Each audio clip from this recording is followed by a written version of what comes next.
and to limit your intake of food. And if you have to eat because the doctor says that you're not fit for fasting, then don't indulge in the extra goodies, but make it something that you feel, though, somewhat of a fast day, as after all, it is going to be Tisha B'Av tonight.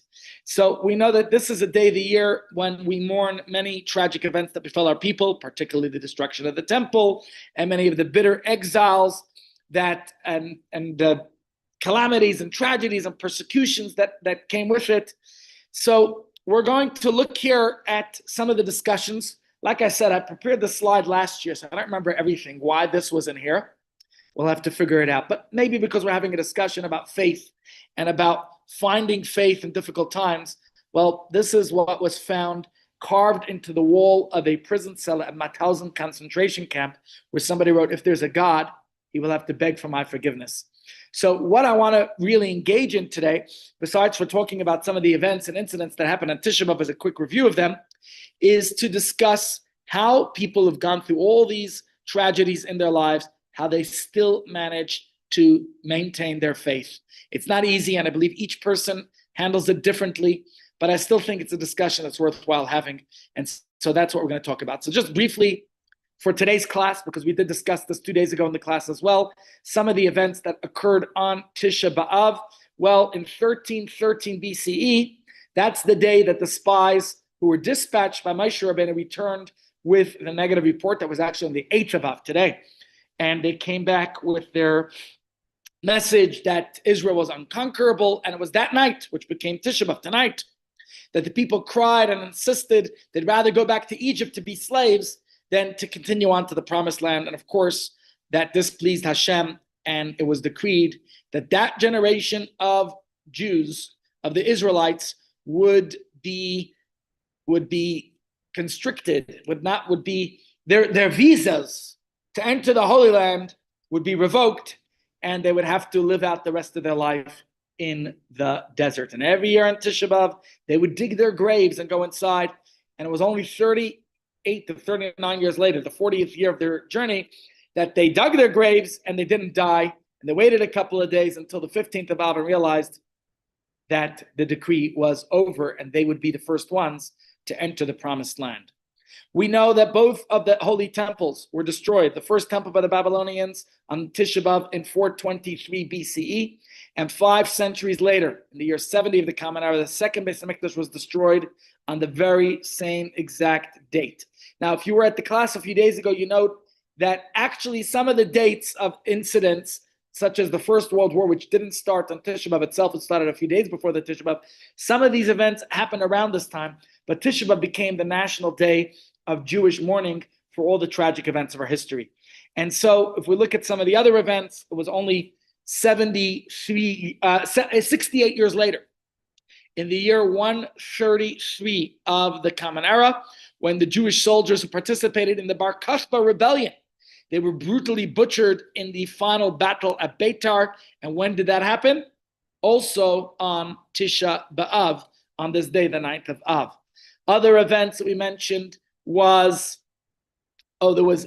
actually the year later, after the conquest of Beitar, the Romans plowed over the Temple Mountain, which of course added more insult to injury, and it cemented the destruction of the temple. Not only were they not able to rebuild it, but now the Temple Mountain was plowed over. So these are many tragic events that happened in our history.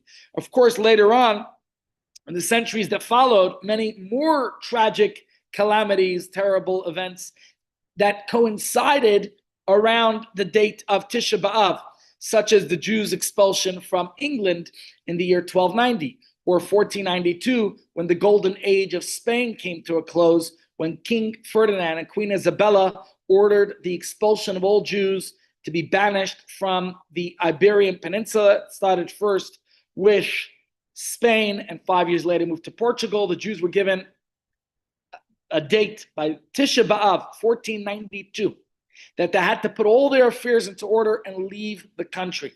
Many Jews went then to Portugal, but they were expelled from there too. And of course, what was the Hebrew date on which no Jew was allowed to any longer remain in the land where they enjoyed their golden age, their welcome and prosperity. What was it? None other than Tisha B'Av. And we also discussed how the First World War, which of course you could say led through the chain of events to what was probably the darkest, the most horrific moment of our long and persecution-filled history, the Holocaust. Because World War II certainly was a consequence and an extension of the long drawn-out conclusion of the First World War. And so if you think about the political and economic climate in Germany that led to the rise of power of Adolf Hitler, Yamach Shema, was caused by the German defeat in World War I and the decisions that were reached later on by the Weimar National Assembly that followed it. And, of course, Germany declared war on Russia, which effectively was what brought the First World War into motion. And what date was that? That was, we did the dates the other day, but basically it was the few days around Tisha B'Av, 1914. Of course, the Second World War, the Holocaust, started in September of 1939. And the writing was on the wall. I was recently at the Yad Vashem, and actually, when I was in Durban last week, I went to the Holocaust Museum here in Durban, and you could see more in detail about it. I don't get bored of this. I actually spend time. I always read more about the history of it because I find it fascinating, because it was until October 7th, it was the most current event which took the lives, well, still the only event that took so many lives. I don't think there was any event in Jewish history ever that took as many lives as the Holocaust. Even the destruction of the temple and the Inquisition and the pogroms and the Crusaders and all the other tragic events, none of them took as many people away from us as the Holocaust did. So I think it's appropriate that today, as we approach Tisha B'Av, we take the time to understand, to explore, to uncover somewhat this issue of suffering and faith. And how did Jews throughout the ages, how did they remain hopeful despite their unspeakable hardships? We know that they endured such difficult times. You look at the Pale of Settlement in Russia, you look at the pogroms, the persecution, the difficulties they endured. And something what's very interesting is that in the old country, where there was persecution and anti-Semitism, they were limited to living in ghettos and difficult conditions, somehow they held on to their Judaism when they were being squeezed, when they were being tormented. And when they have freedom, you come to South Africa, a wonderful country where people had so much freedom here. In fact, the people came here thinking the streets were paved with gold until they arrived and discovered that not only were the streets not paved in gold, they weren't even paved. And if they wanted paved streets, they would have to do it. But Jews got innovative here. And they made lots of money and they were very successful and prosperous, many of them. And the rest of us, thank God, benefited from the privilege of those who did invest for us and paved the path for us. But at the same time, I think it came at a major price. Many of the Jews who came here from Lithuania and Russia and all the European places they arrived from, they were religious, a lot more religious than their children have become. Of course, we see the turnaround today, that people are returning back to the fold because you can't go too far off. I'm reminded of an old Maisela, they say, about a fellow who, when he came to South Africa from the shores of Lithuania, he was a former yeshiva student. He had long payas, he had his fedora, he dressed in the classic traditional yeshiva style, but he arrived in South Africa. Putting on tefillin wasn't so fashionable, so he put them away. And putting a mezuzah wasn't the thing. He didn't want to be picked on. And before you know it, he took his payas off and took his beard off and took his yarmulke off and took his tzitzis off, and he tried to fit in. Eventually, he made enough money to bring his mother to South Africa. And he comes to greet her at the docks, and she comes off the ship, and she looks at her son. She says, "My Yankele, was geschehen? Last time I saw you had payas and a yarmulke and a beard." He says, "Mama, this is South Africa. It's a different country. Please, don't worry about it." as she's going with him, she says, Yankele, where's the tzitzis? Where's your tefillin? Where's this? She comes into the house, and she opens the fridge and she sees ham and bacon. She says, Yankele, tell me, are you still circumcised? Jokes aside, what did our grandparents, what did they find within their tradition that sustained them, that kept them optimistic in the face of the brutal persecution? How did they sustain their faith? How were they able to resist that cynicism and despair despite their enemies' repeated genocidal attempts that our ancestors experienced through the long, many years of the persecution-filled history that we experience? How did they maintain their emunah as they stood at the edge of the abyss? And what framework did Jewish tradition provide for Jews, whether it was during the Holocaust or October 7th or other difficult times, to withstand the horror that they were experiencing? And how do survivors live a life of hope and meaning?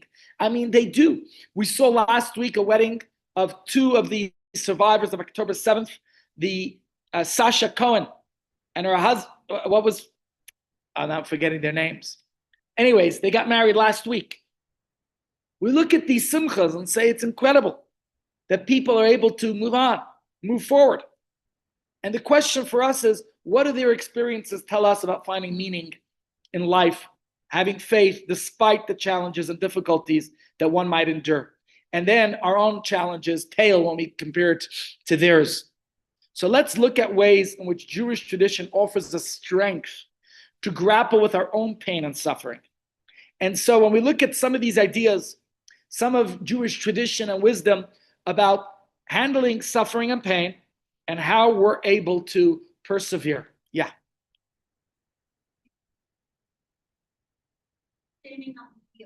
Yeah.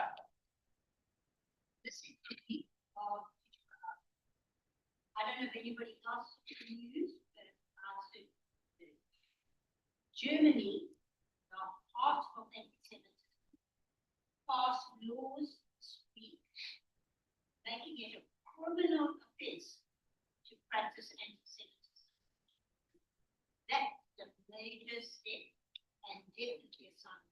Yeah, definitely a great step, a little bit late, 85 years late, but okay, after at a price of 6 million that were lost to them. But yeah, it's true. Absolutely. And you look that today they're one of Israel's best allies and friends, but I think as we've seen in recent historic events, whether it's Germany or even Israel's best friend, America, we do not put our trust and faith. Do not put your trust and faith in mortals, because unfortunately we've seen over and over that we cannot rely on others. So I think it's important as we discuss to talk about what we will and won't talk about today. The question, the age-old question, why does God allow bad things happen to good people, right? So I'm not here to justify God. I'm not God's lawyer. We're not here to answer the question of where was God during the Holocaust, during October 7th, because while that's a valid question, and I think it certainly needs attention and discussion of its own, but today I want to focus on ideas about the pain and suffering that individuals throughout history have found meaningful. So we're not going to discuss why there is suffering. That's not today's discussion. We will be addressing what we should do with our suffering, how we change the dynamic of what our suffering means. That's what we talk about. And the first thing we need to discuss is how suffering makes the believer feel. That's what I want to talk about. So let's start with this famous psalm by King David. You're all familiar with it? Well, it's not Psalm 23, it's the one right before it, Psalm 22. And here King David says, Mizmar LeDavid, it starts off a song by David. We're not going to do the whole chapter. Let's just do a few words. Keli, Keli, lama zavtani, my God, why have you abandoned me? Rachaik mishuasi divrei sha'agasi, you are far from my salvation and from my anguish cries. Elekai ekra yom avaleisana, my God, I call out by day and you do not reply. V'layla v'leidum yali, and at night I do not keep silent. So what is King David saying here? Think about this. If God has truly abandoned King David, why is he still calling out to Hashem? Does that make sense? It's quite a paradox. It seems like some kind of cognitive dissonance. On the one hand, he feels abandoned, but at the same time, there's a belief in God. It's just that the suffering and the difficulties that makes him feel as if God doesn't care. That's why he's not saying, God, I don't believe you there. Of course he believes in God. He's reaching out to God. But at the same time, he says, why have you abandoned me? He feels disappointed. When we talk about what Judaism has to offer to an individual who's suffering, we have to realize that emotions are real. We can't deny what a person feels, even if their feelings are misguided, perhaps. And I don't think King David was misguided. And that's why we have to analyze this, because when we realize that King David has feelings here, he's saying, God, why have you abandoned me? But he still believes in Hashem. So we're looking at the one hand, we have this emotional abandonment that he feels. But today, hopefully, we're distant from those feelings from whenever we might be going through difficult times. So we can look at it a little bit more intellectually, use our minds. While we know that it's the heart that feels the pain.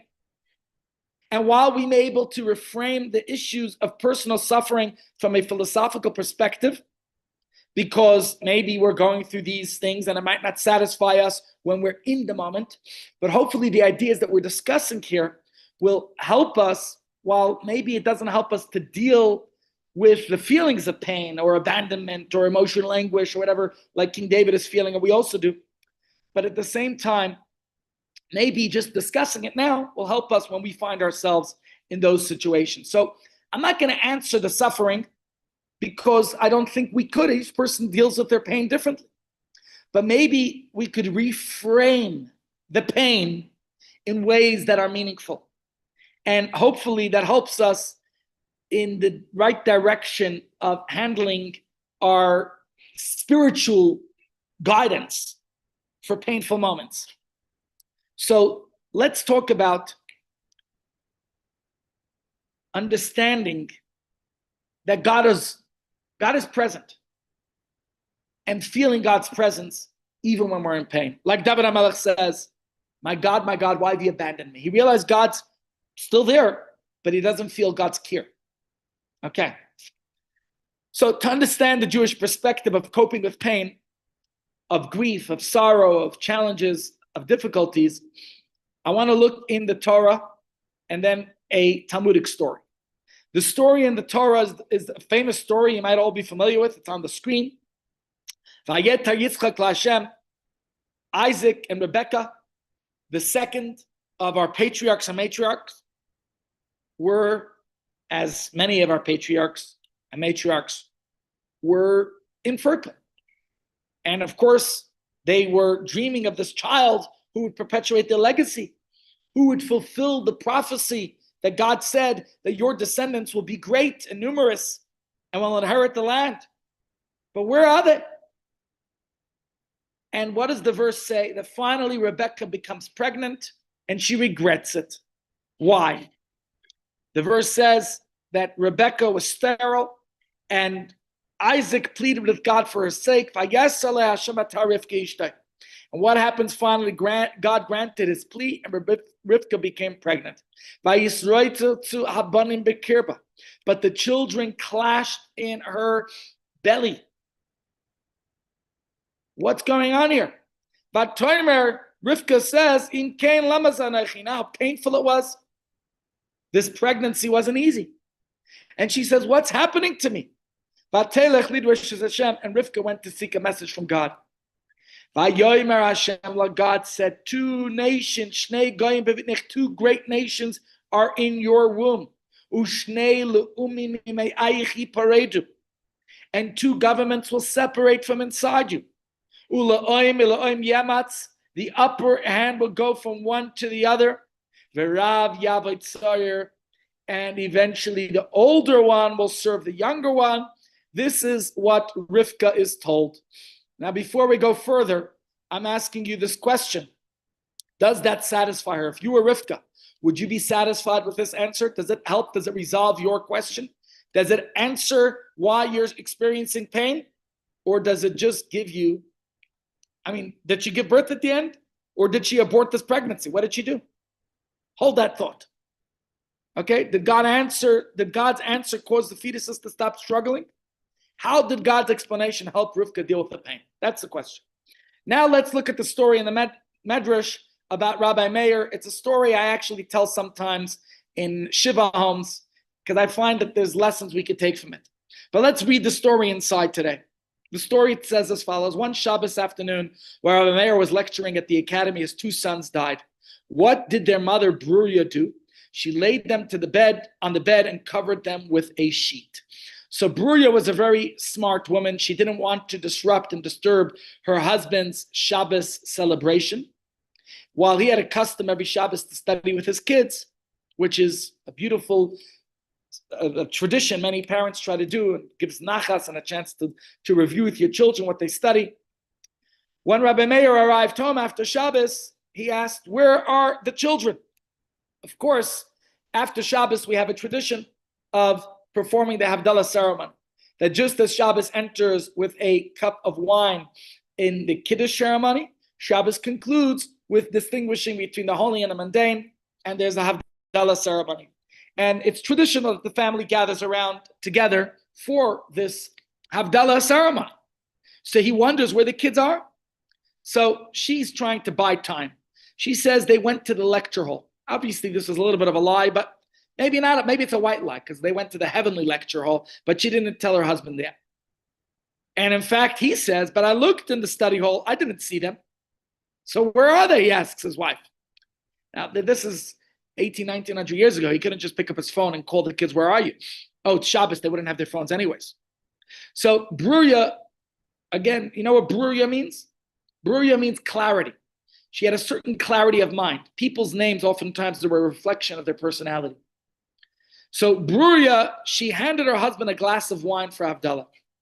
He recited the Havdalah and asked again, where are the boys? They went somewhere and will return soon. Again, she's buying time.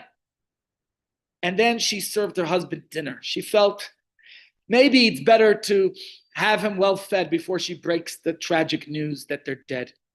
After he ate, Bruria said, my teacher, I have a question to ask you, my dear husband. Before today, a man left an item with me for safekeeping, and he has now come to collect it. Shall I return the item or not? What kind of question is this? Somebody gives you something for safekeeping. You're not going to give it back to them? Now, honestly, unfortunately, it's a real question because sometimes that happens. It's tragic. It's unfair. My father had a business in Brooklyn. 1970s, he had a few shops. And one day, my father wasn't in because my father actually was one of the first from the founding members of Hatzalah. Hatzalah started in the early 1970s in New York when the city ambulance arrived too late after a person in shul suffered a cardiac arrest, heart attack, and nobody in the shul knew how to perform CPR. Could you imagine that? After that, it was decided that the people in the shul should all get trained to learn, and they became first responders. They got basic training of first aid. My father happened to be in the U.S. military in the early 1960s. When he came to America, he was drafted into the Vietnam War. He was never sent to Vietnam, but my father spent a couple of years in Fort Jackson, and he was part of the U.S. Air Force. And of course, he had military training. A part of military training included first responder. He was a paramedic. So they recruited my father to join Hatzalah in its early days as well. And so my father was part of the Hatzalah then. But my father had this shtick. He came out of Russia, maybe didn't trust his employer. I don't know the reason. My father would close his shop whenever he responded to an emergency call. One day, my father's shop was closed while he was out responding to this emergency. In the meantime, there was a delivery of film and other things that came to the shop, but my father wasn't in it. So they brought the items to another shop nearby. And when my father came to check, the shopkeeper first denied it.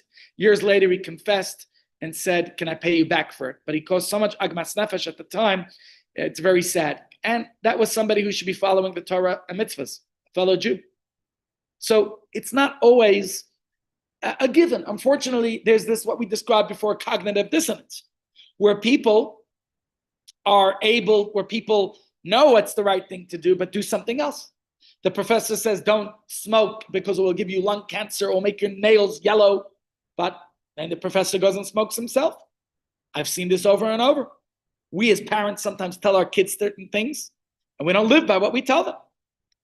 Well, she asked this question to her husband, do I have to give back the item to the person who lent it to me, who gave it to me for safekeeping? He looks at his wife incredulously.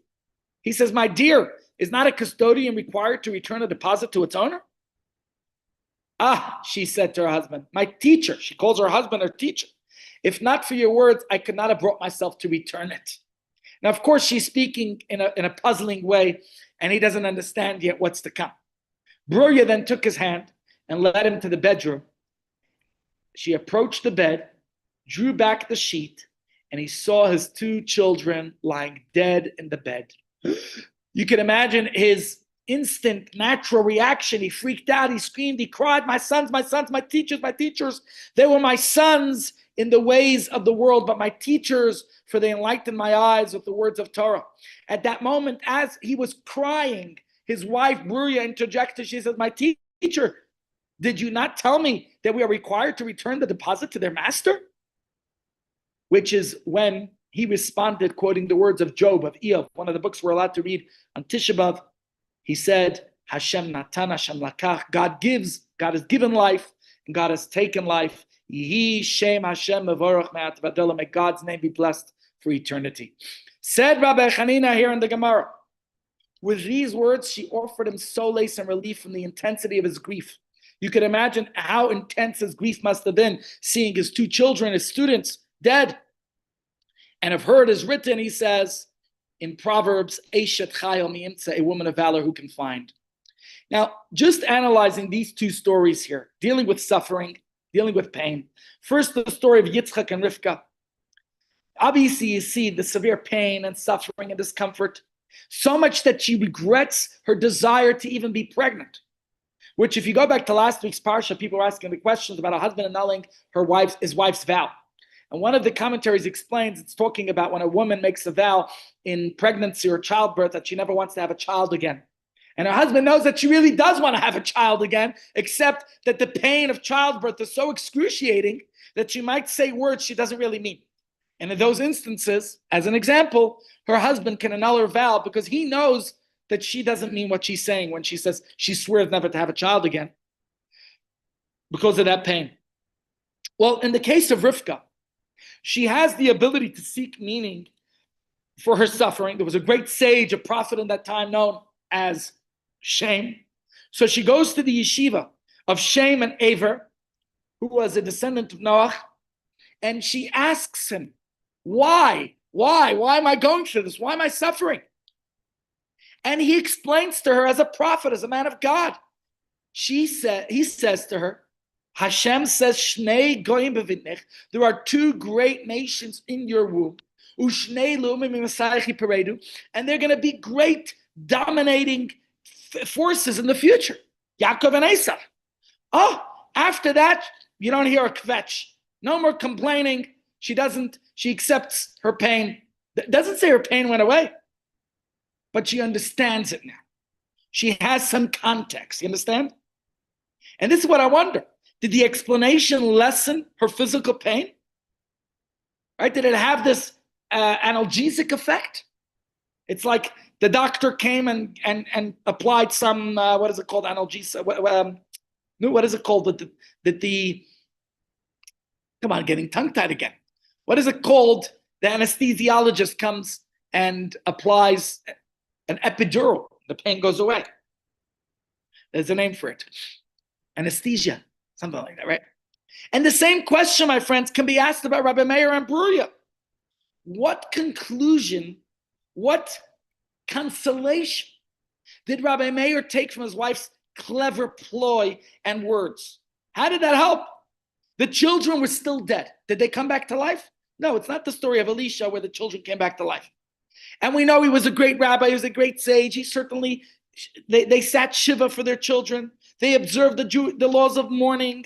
that Judaism mandates for when someone, God forbid, loses a child. Lo yaleinu. How was his grief lessened?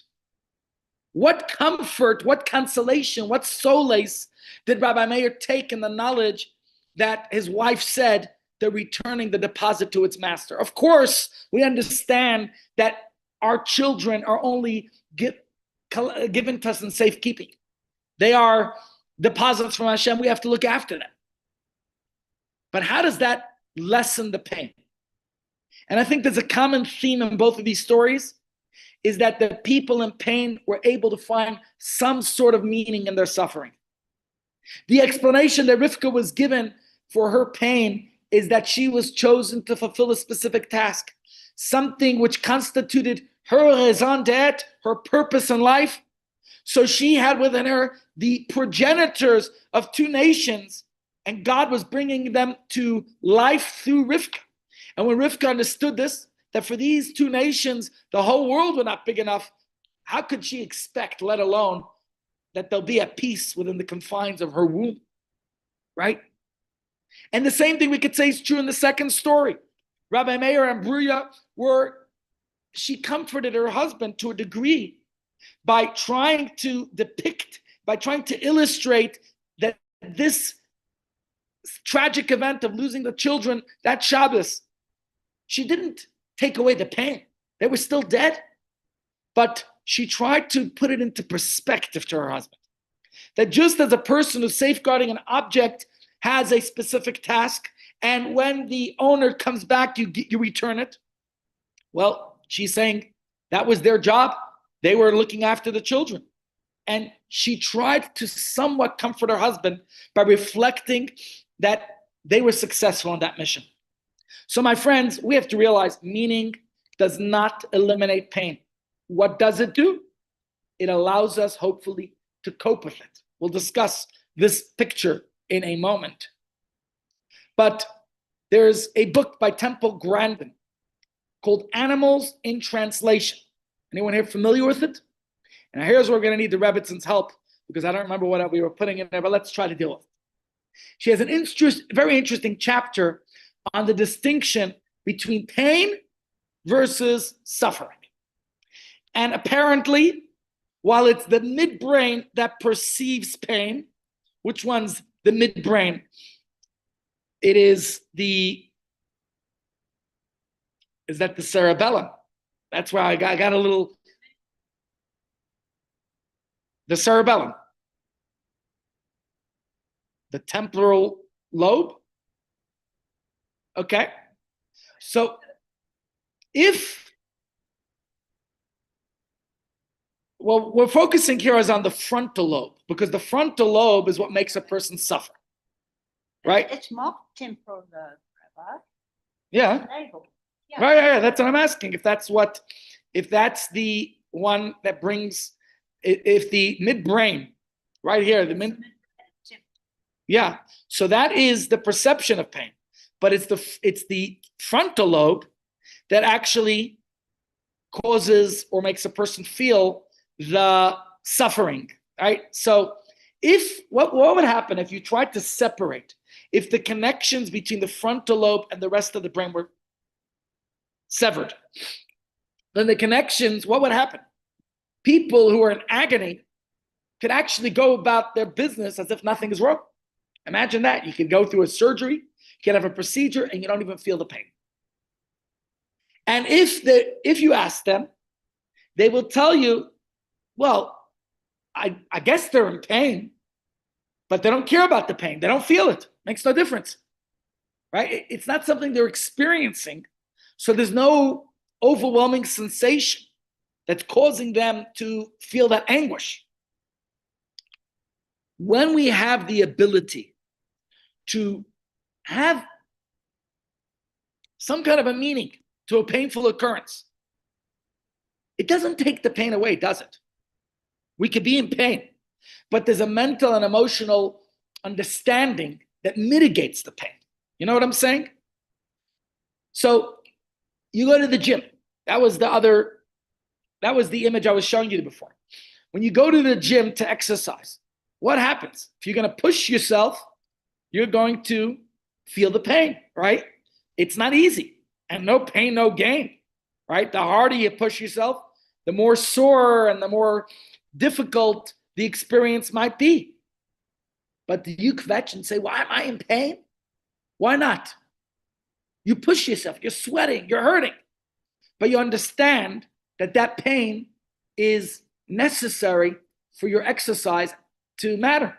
If there's no pain, that exercise will likely not be effective, right? So while the meaning doesn't change the physical sensation of pain, you're still sore from exercising, but you understand, you experience it differently, you accept it because you understand it. And we go back to the story of Rivka. Rivka was comforted because before she didn't know what the pain was. Now she understands it, right? She saw no, well, is this what I prayed for? To be in such pain and suffering? But once she knows what it's about, all of a sudden it's put into context, right? There's meaning that gives her the ability to cope with it. And I think that's what makes the difference. The same thing with Rabbi Meir and Peruria. Recognizing that there is a bigger picture. The idea that there's a soul that had a particular mission for a particular period of time, and that soul was tasked to this set of parents to bring these children into the world. It doesn't take away the pain, but it helps the parents understand. Rabbi Meir says, now I understand what that pain was for. Not that it doesn't take the pain away from him. It's a hard one. I once told that story at a Shiva house, and the family was fuming and angry with me. I stopped saying it, actually. I don't tell the story anymore. They said, you think by telling this story, maybe they missed the point, or maybe people handle suffering differently. And I tried to explain this to them. I said, it's not about, I wasn't trying to take away your pain. I'm just trying to give it some context.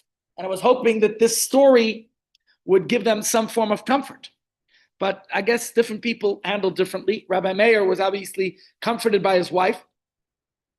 He still perhaps felt unjust, but he understood that he was returning. It created a particular framework that gave some meaning.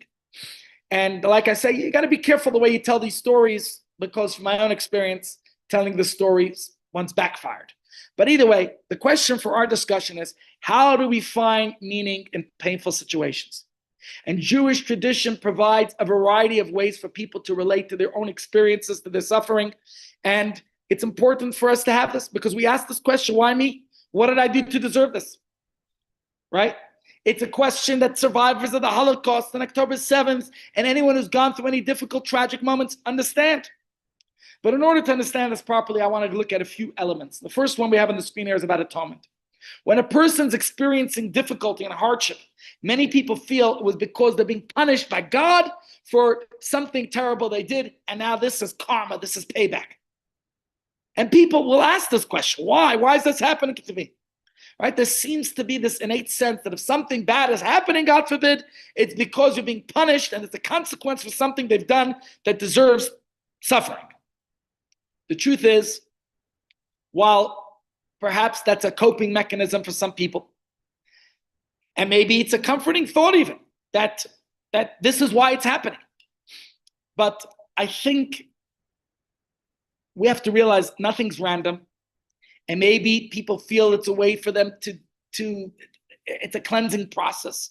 And it is discussed. It is something that's discussed. We talked about it in Sfira, that the students of Rabbi Akiva, when they died, and the Gemara asks, why did they die?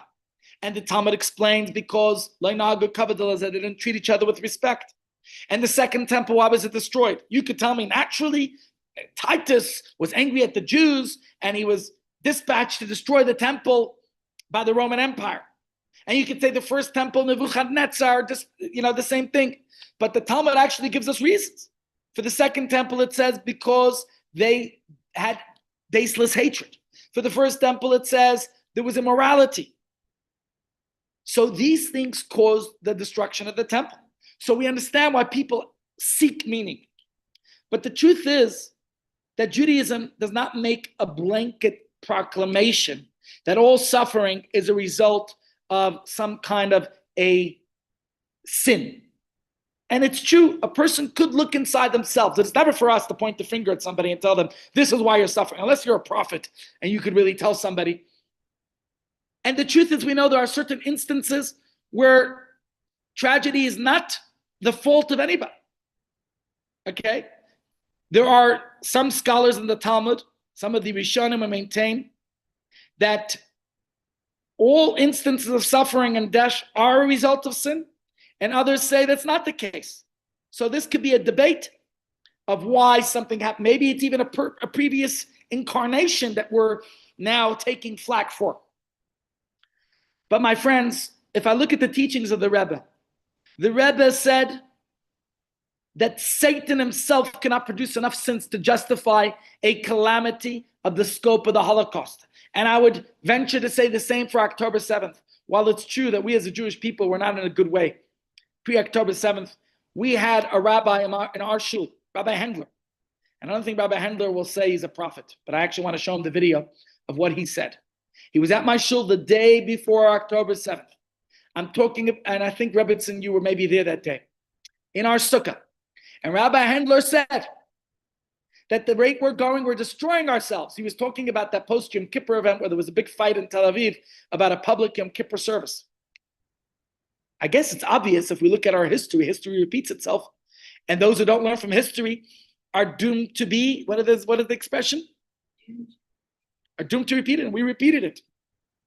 But the Rebbe said that in our wildest imagination, we cannot think of any sins that could justify the torture of 6 million of God's beloved nation. Among them, as I just walked through Yad Vashem a few weeks ago and saw the memorial for 1.5 million pure innocent children. Sometimes there's nothing to point the finger at. Yeah, sometimes we could look inside ourselves and say, what have I done? Maybe I could find something within myself. But sometimes that means recognizing the limitations of our perspective. There's a bigger picture. People have a powerful instinct to find meaning in their lives and our experiences. But people live for a very short period of time, relative to all of history, past and future. And to know the meaning of individual experiences without reference to the rest of human history is an impossibility. Not only is it difficult to know why something bad is happening to us, but I think we often don't even know whether we should classify something as bad. How do you know it's bad? There's a great story that, actually 2 stories come to mind. One, I like to repeat the story of Rabbi Yeshua. I think it was Rabbi Yeshua ben Levi. He once encountered Eliyahu Hanavi. And he asked Eliyahu, can I come with you? Elijah the prophet. I just met Elijah the prophet this morning. You know that. I was at a bris. Elijah the prophet was there. He saw me. I don't think I saw him. But we were in the same room together, you know. But Rabbi Yeshua ben Levi had this experience. He knew how to encounter, how to meet, how to talk, interact with Elijah. He said, can I accompany with you on one of your trips? I would love to see what your day is like for you, Elijah. So Elijah first refused, said, you know, you're not going to understand what you're going to see. At the end of the day, Elijah's a prophet. Rabbi Yeshua is a great rabbi, but he's not a prophet. And he said, your mortal mind is going to have all types of questions, and I don't have the time to explain them. So I rather you don't come. But Rabbi Yeshua ben Levi begged and pleaded. He promised that he won't ask any questions. He says, I just want to have a day to experience with you, Rabbi, great prophet Elijah. So Eliyahu finally agreed on the condition that as soon as Rabbi Yeshua would begin to ask any questions, that's it. Journey's over. They'll part ways. Okay. So they set out together on the journey. And towards evening, they reached an old shaky hut. And there, an old couple was sitting outside. And the Talmud relates that while their features bespoke this dimension of dignity, they were obviously destitute. They were poor. They were impoverished. But despite their poverty, they enthusiastically welcomed their guests. They welcomed Elijah and Rabbi Yeshua ben Levi. And as soon as they saw the travelers, they jumped up eagerly, invited them into their home, offered them a meal, a place to sleep, everything to take care of them. Okay, obviously the accommodations weren't exactly the Ritz-Carlton, but at least there was something, right? Whatever they had, they were willing to share. And they did whatever they could. They did their best to fulfill the mitzvah of achnasas orchim, of showing hospitality to their guests. Now, this elderly couple who hosted the rabbi and Elijah the prophet, they owned a cow. And the cow was the most valuable possession they owned. And the majority of their income came from that cow's milk. Well, the next morning, something very peculiar happened. Eliyahu went and killed the cow. Yeah. So, of course, the couple was bewildered. And you could imagine Rabbi Yehoshua ben Levi already starts wondering, what was Elijah doing? But remember, he had a condition to remain shtum, stays quiet. They bade their hosts farewell, and they continued on their journey. And then, just to think of it before we go further, the next step of the journey, imagine what's going through the mind of Rabbi Yehoshua here. Why would Elijah kill that cow? Shocked. The couple was so nice. They were so pleasant. They were so warm. They gave everything they owned. Why did they deserve that Elijah should slaughter the cow? But remember the deal, no questions. Okay. An agreement is an agreement. That evening they arrived at this magnificent, beautiful mansion. And they asked the owner, could they stay at the house? And you look at this home, beautiful, magnificent house. You look at the balabas, looks like a very rich nobleman. Could they spend the home? The man, you could see, not so willing, reluctantly agreed. But he wasn't very pleasant. It wasn't very nice. Very cold. Very off-putting. What's the word for that? Apathetic, right? You know the difference between ignorance and apathy? I once asked my teacher. He said, I don't know and I don't care. This guy was very apathetic. He didn't offer them any food. Hardly said a word to them. You get that feeling. You know what I'm saying? In the morning, Rabbi Yehoshua noticed that Eliyahu was praying. What was he praying for? Well, one of the walls in this rich man's house was cracked and weak. Maybe there was an earthquake, but you could see it didn't look good. So Eliyahu was praying that this wall should be restored and should become strong and solid again. Strange. Think about this. Rabbi Yehoshua himself was bewildered. He said, here, this person was a stingy miser. He did not act kindly to them at all. And yet Eliyahu was praying for him. He's entreating God that his wall, which was cracked, should become solid and strong again. But remember the deal, as much as you don't understand what's going on, Rabbi Yehoshua ben Levi said, deal's a deal, no questions allowed. So they continued on their way.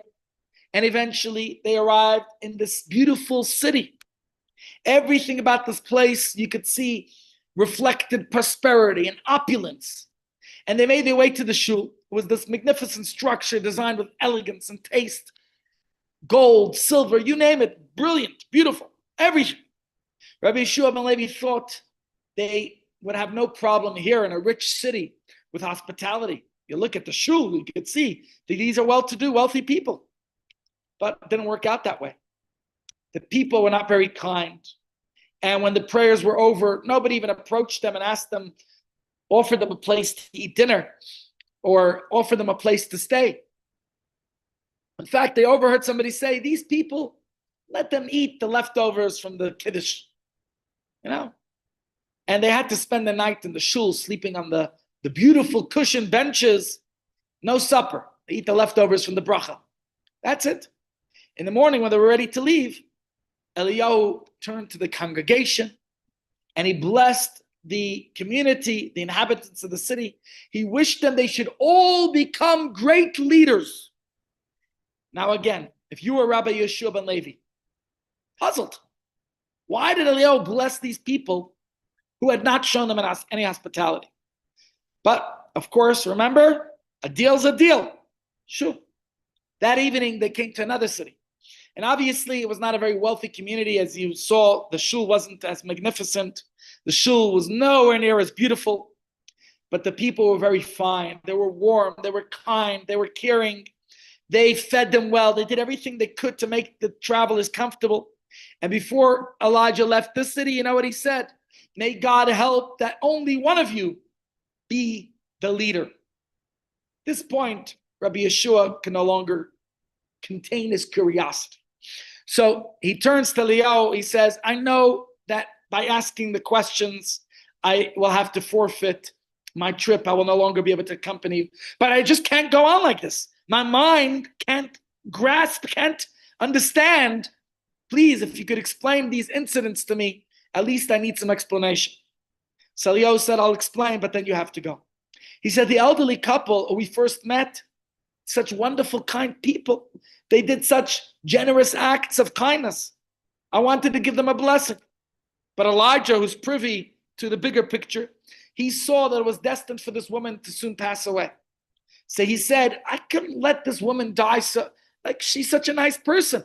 I prayed for that the death of her cow, which meant so much to them and was the source of income, that should be accepted instead of her death.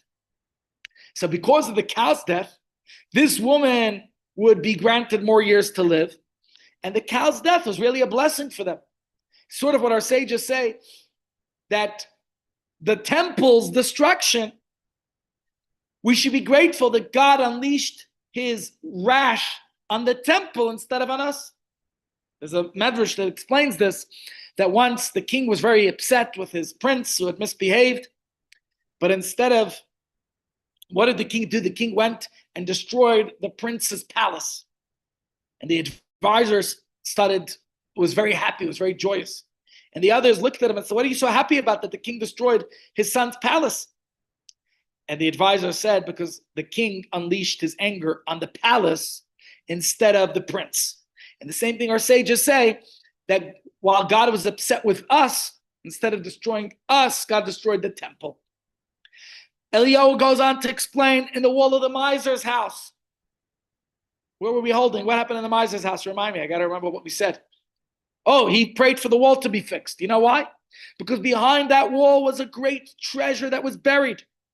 But the wall was weak. And what would happen if another earthquake or something happened and they broke the wall to do an expansion? What would happen? He would find this treasure. Was he deserving of it? Of course not. He conducted himself so crudely, so arrogantly, so cold and apathetic to his guests. So Eliyahu said he didn't deserve it. And I prayed that the wall should become strong so that he won't be able to benefit from the treasure. Sometimes what looks like something good could be bad. Something that looks like bad could look good. We don't know. And what happened in the other city? Remember the shul where everybody was where it was an opulent, magnificent, affluent shul, but nobody was kind. Eliyahu prayed they should all be leaders. Does that really sound like a blessing that everybody should be a leader? What do they say? Too many cooks? Oh, if anything, the blessing that everybody should be a leader is the opposite of a blessing. Because for the most destructive thing can happen is that everybody's a leader, and so the too many cooks spoil the broth. And again, in the other city where people were kind, what did he bless them? That only one of them should be their true leader. And what was going on here is, Eliyahu explained to Rabbi Yeshua ben Levi, know that when you see the wicked prosper, it is really to their detriment. And when you see the righteous and pious who suffer, know that there's a bigger picture. And you never know what the reason is.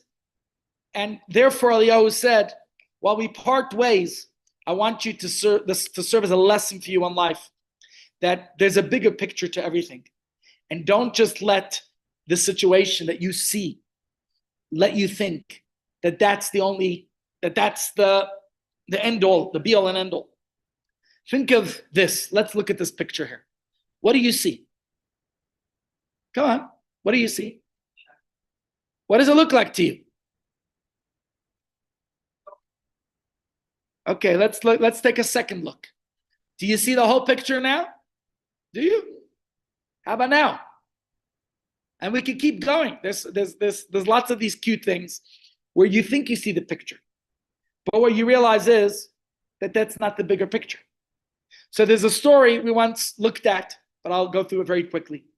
Story of a young lady who was offered in school. They had this competition. They said, besides for Afrikaans, you could choose another language. I don't know why they don't do Sotho or Zulu or whatever. You should learn a relevant language. If you live in South Africa, learn Swahili. Learn something that's one of the current in government schools. Well, this Maisele goes that this young lady was in high school, and they said if you study French, maybe this was sponsored by the French government, then you could win a trip to Paris for whoever gets the best grade, whoever does really well in the exam. And so the young lady goes to an exclusive bookstore, and she's looking for the book that she needs to study French. And there's 4 books, 4 different parts to study for this exam. But when she got to the bookstore, she really wanted to win this trip. She always loved reading about Paris and the fashion and everything else. But what happens? They only have books 1, 2, and 4. They were out of book 3. Does this sound good? Is that going to help her go on her trip? Huh? What do you think? Bad news, eh? In fact, she asked her friends, can she study with them? But her friends weren't interested, and she couldn't join them, and all she could study was books 1, 2, and 4. She never even had a chance to open book 3. Okay, she studies them, and she takes the exam, and guess what? Not a single question was asked on book 3, and she studied well books 1, 2, and 4. She did well. She passed the exam. So tell me now, is that good or bad? Well, she was better equipped at answering the question. She knew it better. Now it's good. Well, she goes home. She put some things together for her trip. Her trip's tomorrow, next day. So she needs to recover from the exam, goes to sleep. She gets ready for her flight. But there's load shedding and ich weiß nicht was. And now her alarm doesn't ring and she wakes up late. Is it good or bad now? Everything now turns around to bad. But is it the end of the story yet? Of course not. The next day she's on the way to the airport, and what happens now? She is taking a taxi, and the taxi gets into an accident. What happens? Now you see, if you go through the story, you could have this, she gets more rest, she's lucky, and everything turns out good, bad, bad, good. And the end of the story goes that she meets her bashert on the plane, and they live happily ever after. Okay, so the point of the story, I'm sure you see many such stories, and we have to change the way we classify events in life as good and bad. Because while immediately, when you look at something acutely, it seems like it's terrible. The whole world is falling apart. But let me ask you a question. Did you ever have a situation in your life where everything seemed terrible? The whole world was falling apart. Your life is over. You were despondent, you despaired, you wanted to give up. And what happened? You survived. You're still here to tell the story, right? Well, let me tell you, my friends, that's what happens in this story. And this is something that we have to realize in life, what Emunah is. Emunah tells us, have faith, because if God gets you to it, God will get you through it. And therefore, don't give up just because it wasn't a Leka arrangement, because there's something better in store for you. And I think we see this in life all the time. How would you feel if you won the lottery? Most people jump for joy, right? I saw just 2 weeks ago a frum lady in New York won. It's called Lotto for Life. You can tell me, which one would you take? They gave her a choice. It's a card, the scratch and match cards. It's $5,000 a week, or $5,000 a week for life, or $5,000 a week for life, or one lump sum payout. Which one would you take? I'd go for $5,000 a week, or not. Maybe that's not going to be worth very much in the future. Take the one lump sum payout now. You never know what the future holds. Invest it and do what you like. Either way. But we hear people who win the lottery and it ruins their lives, right? They don't know how to handle being wealthy. They engage in all types of destructive behavior. And the kids have excess of money, of cash, and they use it for drugs. And they alienate their extended family and friends. They get suspicious that everyone's out for their money. And before you know it, the money's all gone. And everything else that mattered in life is gone too. When they won the lottery, they should have cried. They should have mourned. Okay? This is something that happens. You know the old story about the poor fisherman. He finds this rare and expensive pearl, but is on his way to sell it. These bandits come after him and they attempt to steal the pearl. And the fisherman's young daughter gets killed on the way.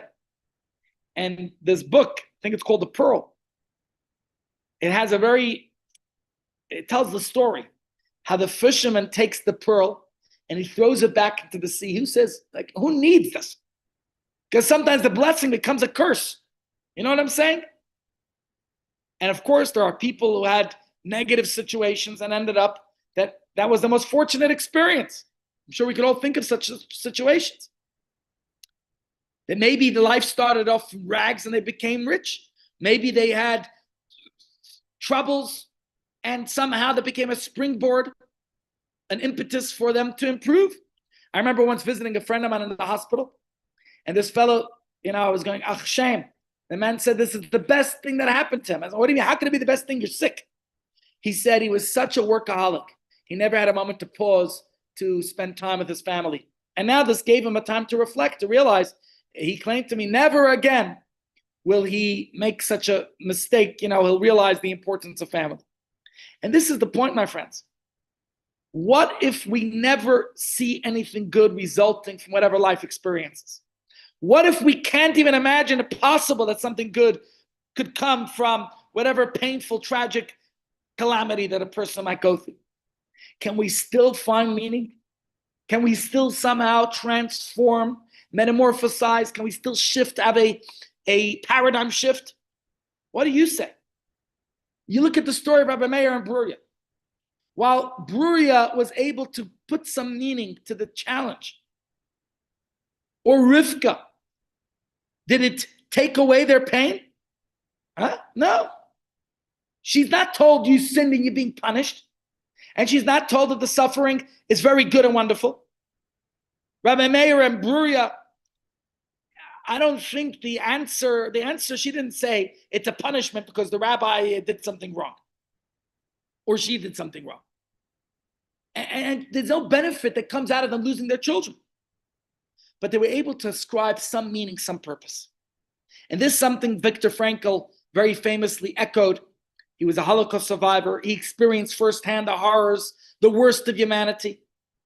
And he based his whole philosophy and his psychological approach on his own experiences in the concentration camps. And he says, when a man finds that it is his destiny to suffer, he will have to accept his suffering as his task. No one can relieve him of his suffering or suffer in his place. His unique opportunity lies in the way in which he bears his burdens. And I think these words, in Viktor Frankl's view, the meaning and purpose of a person's life is the most powerful dynamic within the human psyche. And even in a situation where we don't see anything good as a result of the suffering, we could reframe that suffering when we see it as part of our mission. It doesn't make the pain disappear, but it allows a person to cope with it. And this is the whole point of what emunah, of what faith is about. That although we don't know why certain things happen in our life, what does the faith do? What does emunah do? It gives us a sense that God has given us. It's part of our purpose, part of our mission, part of our vast eternal, God's vast eternal plan. It's part of our journey. And those who live with emunah are committed to lives that they are leading and are determined to fulfill the mission, regardless of what makes sense, regardless of what happens to them. And because of their emunah, they're able to reframe their suffering. Not that it doesn't take the suffering away, but they have this deeply rooted sense that there's a purpose, that is part of the divine mission. And I think it's a coping mechanism for people, that people with faith have a better way of dealing with their pain and suffering. And they're able to see it becomes their life philosophy. It's an opportunity for introspection, for growth. I wouldn't say emunah is a weak person's response to misfortune. It's a sophisticated person's philosophy for life. It's a life philosophy. People with emunah are not using it as a crutch, but they realize that everything that happens is part of divine purpose. So they don't find faith through whatever difficulties that happen. A person constantly develops this perspective, this philosophy of life, and realizes that everything that happens is happening for a reason. I know that my life has meaning. Now, how should I relate to these events of my life so that that meaning is realized? That's the point. Emunah doesn't mean that people have to deny their pain. We're not saying that. Emunah is a sense that we're part of a plan and that God cares for us. And Emunah is part of that plan. And the person who has Emunah has it before the crisis. And it's a wellspring from which they can draw in good times and difficult times. So I think it's important that we realize this, that for Rivka and Bruria, they saw life as imbued with purpose long before this crisis pushed them to articulate their feelings in that difficult time. But the Emunah helped them to cope with it. And so I think when we consider the tragic events, whether personal or communal, national, that we observe, that we remember on Tisha B'Av, that these are tools that God gives us, Emunah, faith, through which we can overcome our difficulties and find meaning in life. And that faith in Hashem is bolstered, and we do something positive. Remember that sadness itself is not positive, but if it serves as a springboard from which we could grow, then the negative event has already a positive effect and result. And that's the point I wanted to say here, is that if we could use Emunah as a framework, that our belief helps us to overcome our difficulties. It doesn't take away the difficulties, but helps us put it somewhat in perspective, like somebody who's exercising understands that the pain is part of growth pains, that helps them, that they need, that pain helps them grow. We don't want the pain. But if we have that approach to life, I think it will help us to overcome many of the challenges. And so just to recap a few of the points that we've discussed, that yes, there's the element of atonement, and atonement is a soul cleansing, it's ascribing some meaning, or looking at the larger picture, that our perspective is limited and that there's more to life, and to understand that through our faith, everything is part of God's master plan, and therefore there's meaning and purpose. It doesn't take away the pain, it doesn't take away the suffering, but it helps us to cope with it.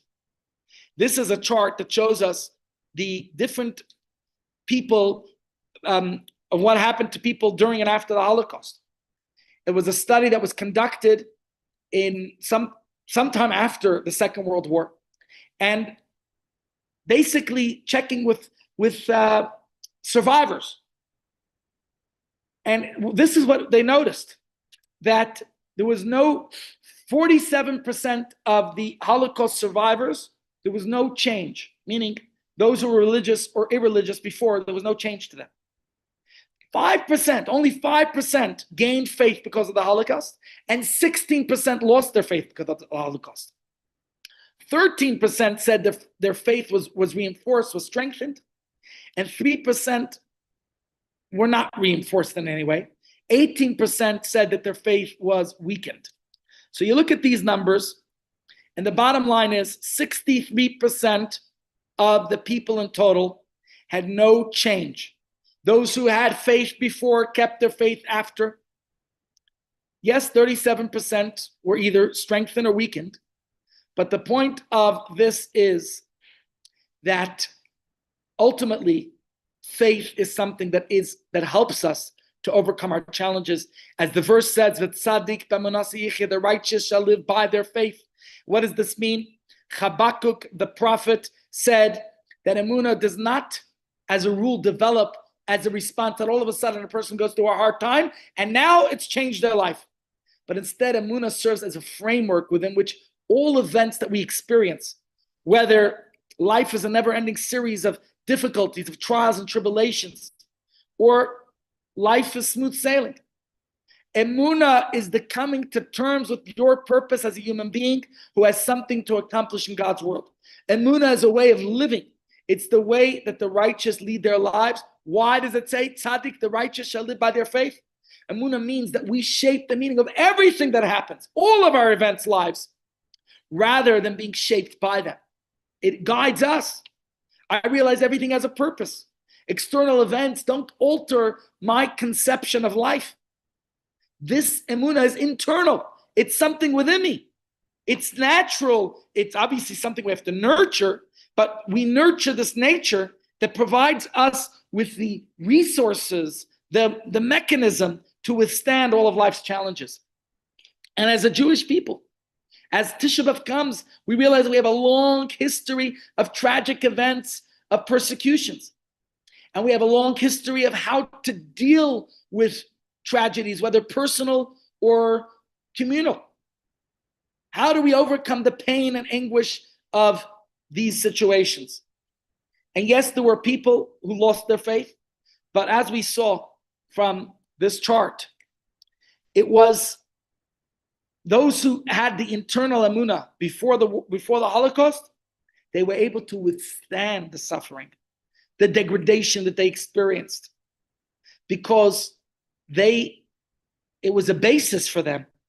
It helped them to cope because they lived with this faith. So I want to wrap it up here. I put in some text. This is a statement from a rabbi this is the chief rabbi, in fact, of Rotterdam. And he describes a little bit of the experiences they went through in Holland during the deportations. He says, and finally, think about the following. A human being is not only the body we see, but also the invisible soul.